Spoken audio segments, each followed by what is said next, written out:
À part le récit de Luc 2, 41-52, la Bible ne parle pas de la jeunesse de Jésus. Cet incident nous éclaire sur certains aspects de son enfance. D'abord, il était l'enfant de parents qui respectaient fidèlement les coutumes religieuses, comme l'exigeait leur foi. Joseph et Marie ont fait le pèlerinage annuel à Jérusalem pour la fête de la Pâque, emmenant avec eux leur fils de 12 ans pour sa première fête en préparation de sa bar mitzvah, communion, célébrée à l'âge de 13 ans et marquant le passage à l'âge adulte chez les jeunes juifs. On voit là un garçon ordinaire, dans une famille typique.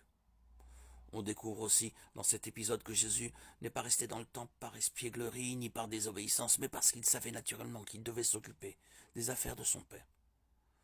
L'étonnement des maîtres du temple face à sa sagesse et à sa connaissance témoigne de ses compétences extraordinaires. Le fait qu'il ait écouté ses aînés en leur posant des questions révèle un profond respect à leur égard. Jésus reste dans le rôle d'un étudiant, comme il était convenable pour un enfant de son âge.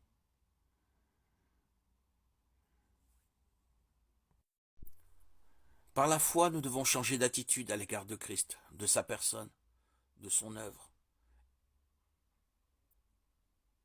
et du motif qui nous a fait naître de nouveau à travers la résurrection de Jésus-Christ pour une espérance vivante. 1 Pierre 1,3.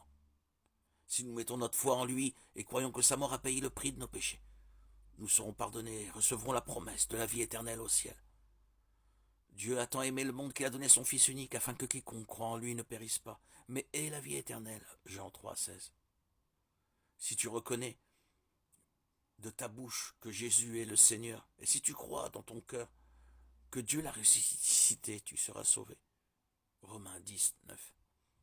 La foi en l'œuvre que Christ a accomplie sur la croix est le seul chemin vers la vie éternelle. C'est par la grâce que vous êtes sauvés par le moyen de la foi. Et cela ne vient pas de vous. C'est le don de Dieu. Ce n'est pas par les œuvres afin que personne ne puisse se vanter. Éphésiens 2, 8, 9. Nous réfrénons ou orientons souvent mal notre colère, en négligeant un ou plusieurs des points auxquels Jésus nous conduit. La colère humaine, dont la Bible nous dit: ainsi donc, mes frères et sœurs bien-aimés, que chacun soit prompt à écouter, lent à parler, lent à se mettre en colère, car la colère de l'homme n'accomplit pas la justice de Dieu. Jacques 1, 19, 20. La colère humaine est à orienter, maîtriser. Par contre, la colère de Jésus est pure et entièrement justifiée parce qu'elle manifeste sa préoccupation pour la sainteté du culte voué à Dieu.